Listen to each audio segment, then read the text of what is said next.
Gracias. Realmente cuando se puso el orden dijeron que íbamos a hablar Susana I, Manelo de Cuba. Parecía que estaban entregando algunos títulos. Gracias por esta invitación, por esta posibilidad, por poder compartir esta mesa que realmente después de Susana Baca creo que se hace un poco más difícil, pero también más honroso.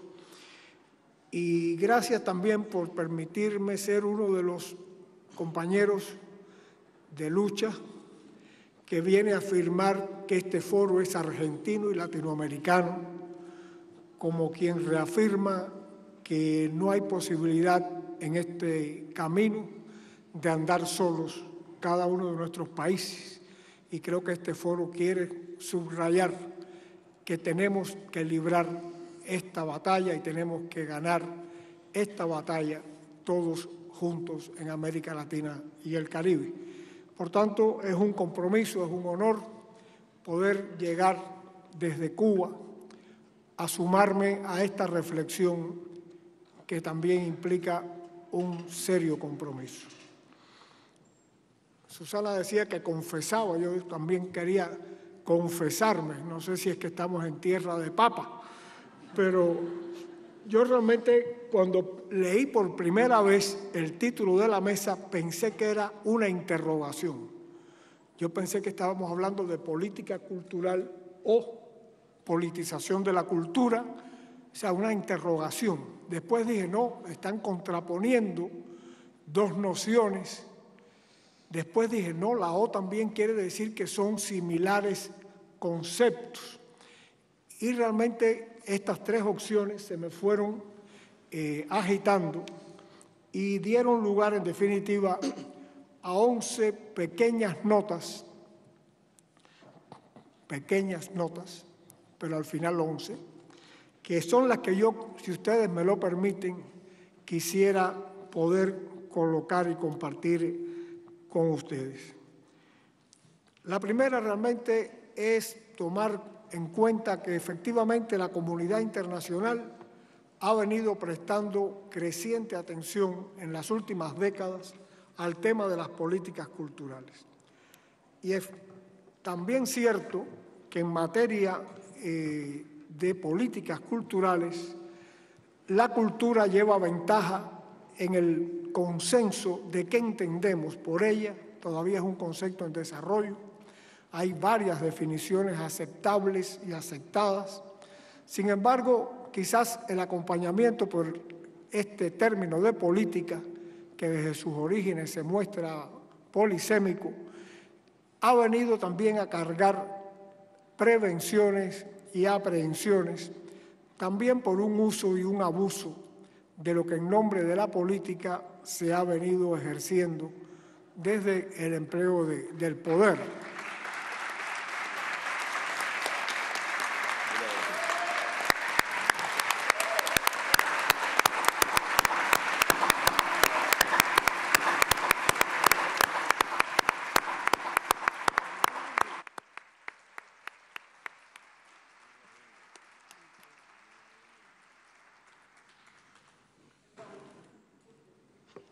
Bienvenida, Eve.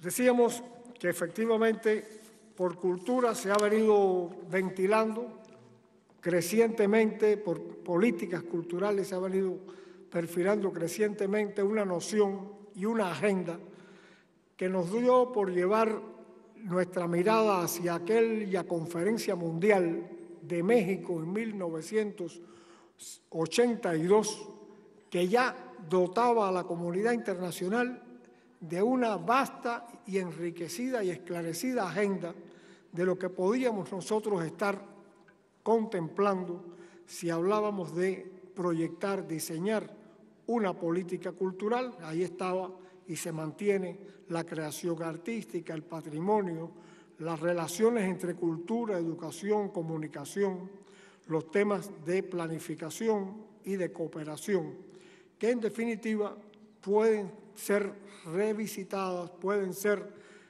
reconsideradas, pero por supuesto ya nos dotaban desde entonces de una sólida mirada a qué podíamos entender. Si bien vemos que podemos enriquecerla, también la hemos empobrecido. Yo siempre lamento cuando voy a hablar en un foro cultural y pretendo colocar el tema de la alfabetización, es decir, toda la presencia aún de una población analfabeta en nuestros países, y me dicen que no, que esto no es objeto de discusión en un foro cultural, porque eso corresponde al sector de educación. Y digo, bueno, ¿cómo realmente hemos llegado a crear unos estancos tan artificiales que para hablar de alfabetización hay que mudarse de sala, porque no es interés de un foro cultural?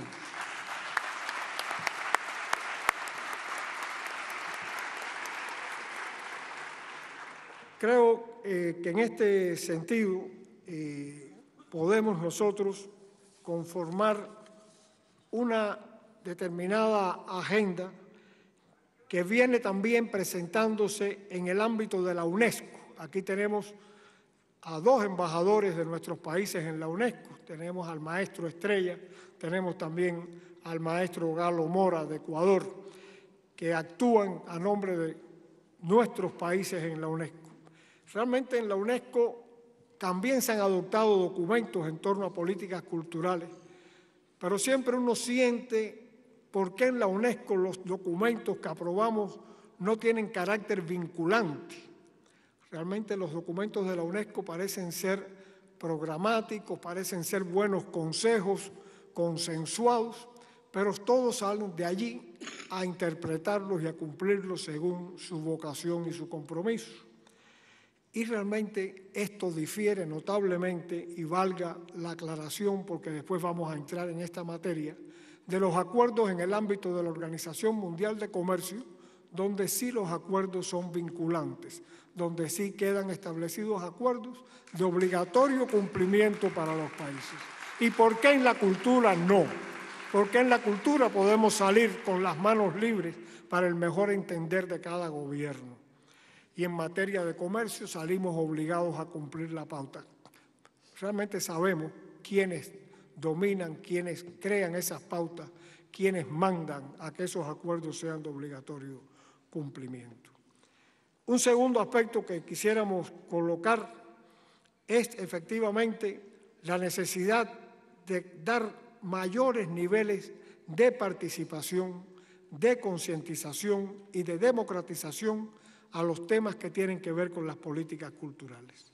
Creemos que efectivamente, tanto a escala nacional como a escala internacional, es necesario que se amplíe el debate, que se amplíe la posibilidad de que los ciudadanos puedan intervenir en los asuntos de la cultura y puedan realmente apropiarse de la cultura. Uno escucha a Susana, este foro también tiene una aproximación totalmente holística, complementaria a los temas que estamos debatiendo.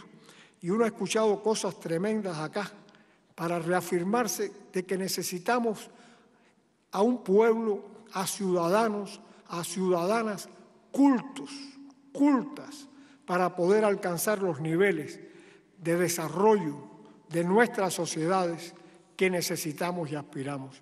Es muy difícil realmente sin cultura poder plantearnos las metas que nuestros pueblos tienen por delante y ser eficaces en esa lucha por alcanzarlo. Estos procesos de cambio, por ejemplo, esta mesa habla de gestiones culturales en el marco de las nuevas políticas nacionales, populares y progresistas. Realmente yo pienso que es muy estimulante saber de que esos procesos que se aluden en el título de nuestra mesa, todos han reivindicado su carácter esencialmente cultural. Teníamos aquí a los hermanos de Bolivia. Efectivamente, ellos hablan de una revolución cultural y democrática. Tenemos realmente una declaración profunda del carácter intrínsecamente cultural que tienen estos procesos de transformación. Es decir, que estamos superando, estamos realmente dando una interpretación al fenómeno cultural, lejos ya del empleo instrumental que ha tenido la cultura en la gestión de los gobiernos habitualmente, Y realmente también hemos visto que esa cultura gana también su carácter beligerante. Hay una idea de que la cultura a escala social tiende al equilibrio y rápidamente también se acota que ese equilibrio no quiere decir conciliación. Y la cultura efectivamente nos ayuda a estos equilibrios para una sociedad más sana, pero realmente no se puede conciliar lo que es esencialmente, estructuralmente irreconciliable, porque la pobreza, como decía Eve, ¿verdad? El hambre es la única mala palabra y realmente, efectivamente, no podemos hacer conciliación de algunos intereses que son los que explican que el hambre perdure en grandes capas, en grandes sectores de nuestras poblaciones. Yo pienso que en este sentido, toda la resistencia que se muestra, hay una foto en estas exposiciones que ustedes han organizado, que dice resistir es combatir. Yo pienso que toda resistencia efectivamente implica un combate. Sin embargo, no podemos permanecer en la resistencia porque en última instancia estamos legitimando una subalternidad que tenemos nosotros que subvertir. Tenemos nosotros que pasar una ofensiva, tenemos nosotros que pasar también a construir una nueva forma de dotarnos de los instrumentos. Efectivamente, ayer se hablaba también de construir nuevas hegemonías, de eso se trata. Y realmente mucho más justas, mucho más democráticas, mucho más también de participación y de justicia social para todos. No se trata de pasar a ningún tipo de práctica que pueda deslegitimar la justeza de lo que estamos aspirando y estamos, de hecho, construyendo como en la propia Argentina. Llama la atención, pensando en este carácter cultural de los procesos, algo que decía nuestra Teresa Parodi en un reciente foro de ministros de cultura de Mercosur. Digo nuestra Teresa Parodi porque es la ministra argentina, pero la artista de todos nosotros, entonces nuestra también.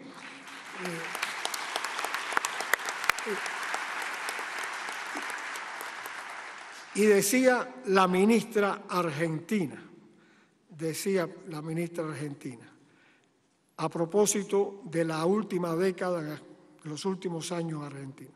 Dice, desde que Néstor Kirchner comenzó su gobierno, evidentemente el modelo político y económico también es cultural y por eso, dice Teresa, es profundamente irreversible. Yo pienso que esa aseveración de que el carácter intrínsecamente cultural de un proceso lo hace irreversible es algo que nosotros tenemos que tomar nota, porque cuando yo la leía pensaba en las causas últimas que pudieran estar explicando, por ejemplo, la desintegración y desaparición de la Unión Soviética. Y nosotros realmente consideramos que en la base más profunda fueron los errores culturales que se cometieron, los que llevaron a que no pudiera haber una superación de otros tipos de problemas que estuvieron presentes en esas sociedades. Y creo que es muy valioso que nosotros encontremos entonces que la cultura es consustancial a los procesos de cambio que estamos viviendo y es parte indisoluble del proceso de emancipación y de justicia social al que aspiramos. En un tercer momento quisiera compartir la conciencia que todos tenemos, Susana también lo enfocaba, de que vivimos una profunda crisis, una crisis internacional, donde se resultan muy connotadas las esferas económicas, financieras, alimentaria, energética, ambiental, como se ha subrayado en varios momentos, y que es de hecho realmente una crisis cultural. Y una crisis cultural en el sentido de que estamos hablando de una crisis civilizatoria, de una crisis de modelo, de una crisis de paradigma, donde realmente como el hombre ha encarado la vida, prácticamente ha tocado fondo y tenemos nosotros que plantearnos otras formas de convivir entre nosotros entre los países y también en la relación con la madre tierra, como se ha estado destacando. Creo que los peligros ya no se discuten cuando se habla de la cumbre de cambio climático, cuando se habla de si aún estamos a tiempo de revertir los procesos. Creo que estamos efectivamente llamados a una lucha frontal, valiente, culta, por establecer nuevos valores, por establecer una nueva relación de convivencia entre nosotros. Es la América Latina y el Caribe, también se ha dicho, la región de mayor inequidad del planeta. A esto nosotros realmente siempre asociamos, caramba, y vivimos apenas separados por un río de la potencia imperial más poderosa económica y militarmente que ha tenido la humanidad.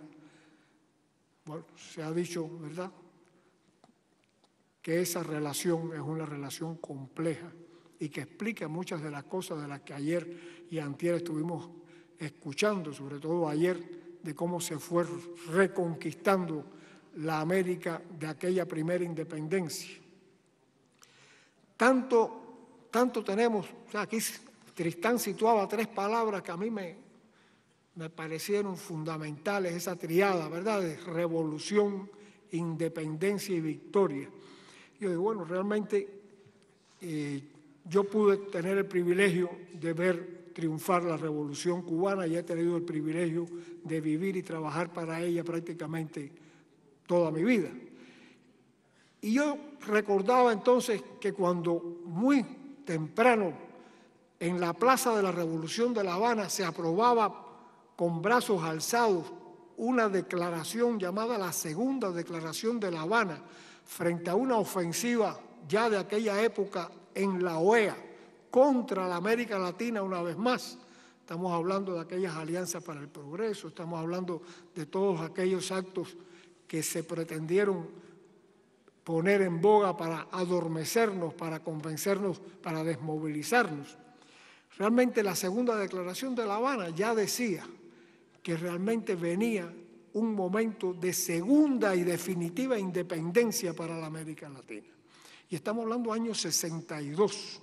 Y ya había una conciencia en la Revolución Cubana de que efectivamente se necesitaba de una lucha, de una batalla por la segunda, y se afirmaba que entonces esa segunda iba a ser definitiva independencia. Creo que eso realmente, cuando uno vive en Argentina un foro por la independencia, cuando uno está mirando ese bicentenario, cuando uno está viendo los cambios que hoy se ponen realmente en valor para lograr que esa independencia sea definitiva, uno piensa qué importante es también hacer la revolución para poder entender el mundo en que vivimos.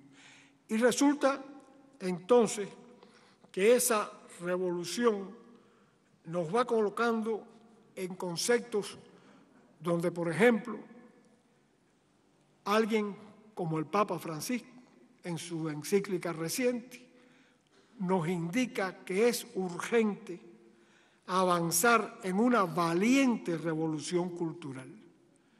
Es muy interesante que se hable en términos de valiente revolución cultural, convocados desde el Papa a la comunidad internacional.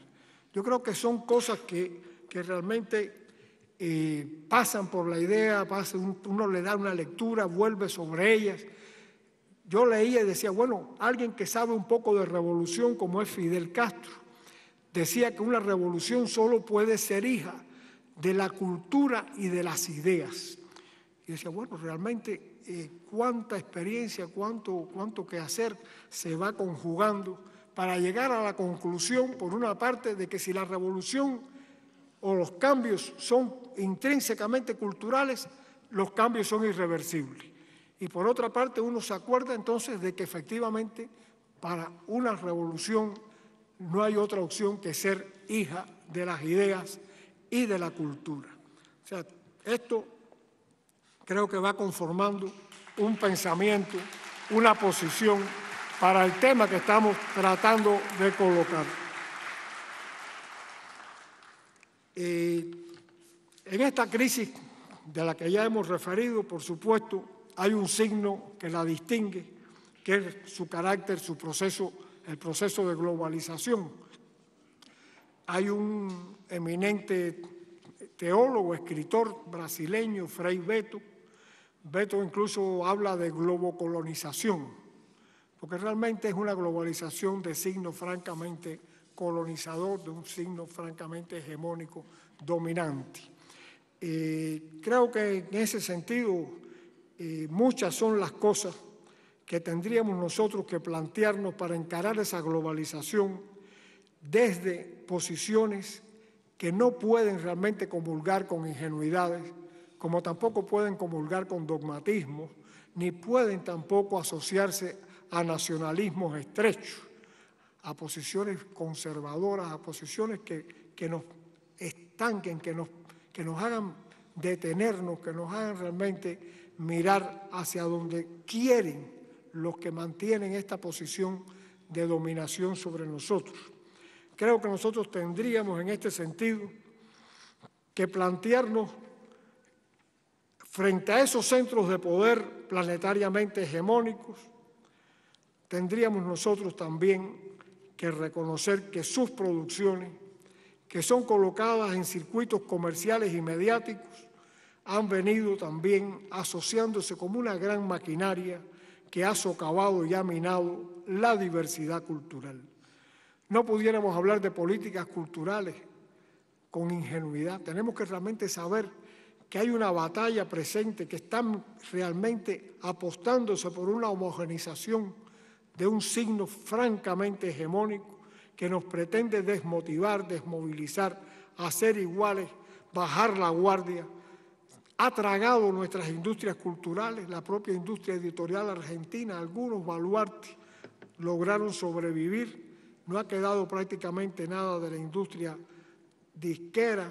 El propio cine se ha venido levantando con un esfuerzo titánico, pero realmente muchas veces no tenemos una sala disponible porque están en manos de las cadenas de distribución de signo hegemónico. Todo eso realmente trae también, alguien preguntaba, ¿qué público podía tener? Decía también nuestra conductora en la conversación hace un rato, ¿por qué hay un público para esos productos banales? Y realmente es que toda esa industria está establecida para hacernos cada vez consumidores más acríticos, para que realmente seamos receptores pasivos, para que realmente seamos simplemente más que ciudadanos, es consumidores, y que el producto cultural, el servicio cultural, sea esencialmente una mercancía más.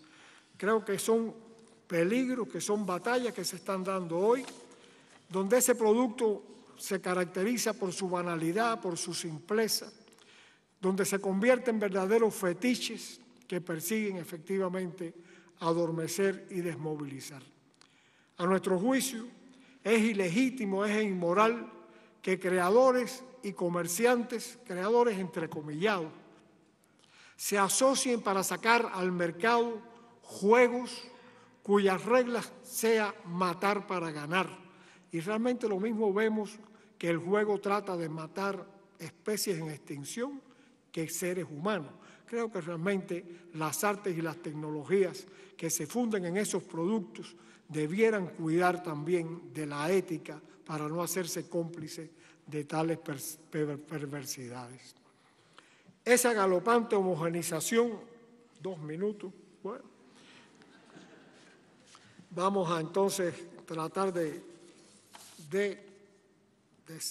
saludar la influencia del MICA argentino para establecer realmente producciones de verdadero valor que se contrapongan a esa tendencia hegemónica. Y vamos a recordar también que cuando vamos a ver qué hay detrás de política cultural en toda esa avalancha hegemónica, vamos a encontrar que en la sociedad que lo produce y que lo pauta, no encontramos apenas algo que hable de políticas culturales.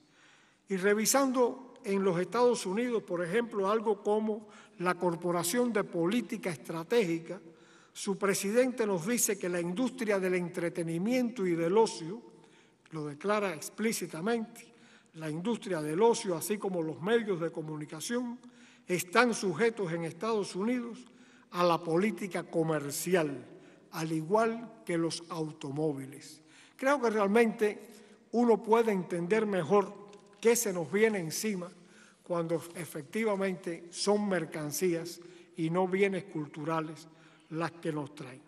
Y por si fuera poco, yo invitaría también a pensar en otros órganos menos culturales, como pueden ser la USAID o pueden ser la ANED, que existen en el gobierno norteamericano y en la sociedad de los Estados Unidos para fomentar la ayuda internacional o para fomentar la democracia, y realmente todo lo que uno puede imaginarse de para qué han servido, para qué sirven, aunque algunos países nuestros ya las han mandado a retirar de sus predios.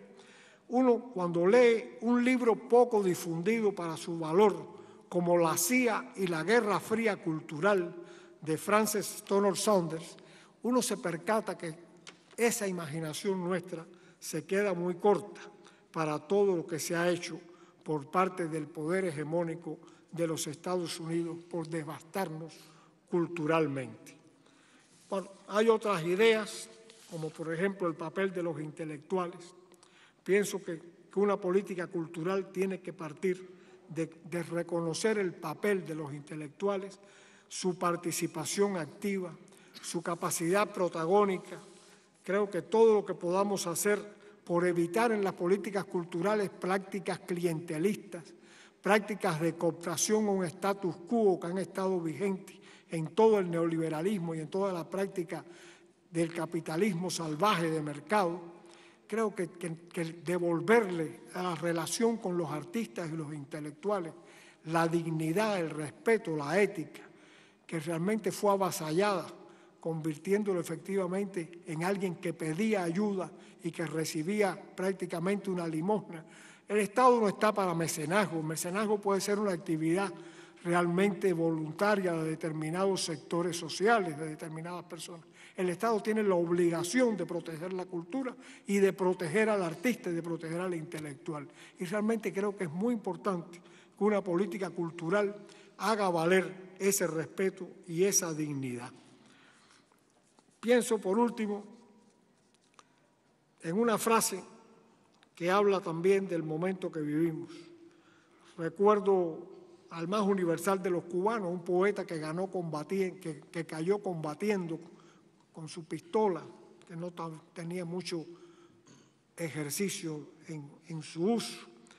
Y José Martí decía, de pensamiento es la guerra mayor que se nos hace, ganémosela a pensamiento. Yo pienso, compañeras y compañeros, hermanas, hermanos, que efectivamente en esa guerra de valores, en esa guerra de símbolos, que es a la que estamos sometidos, nosotros tenemos también que imponer nuestro pensamiento, nuestras culturas, nuestra vastedad y riqueza cultural, que es una de las fortalezas más importantes que tenemos para ganar esa batalla.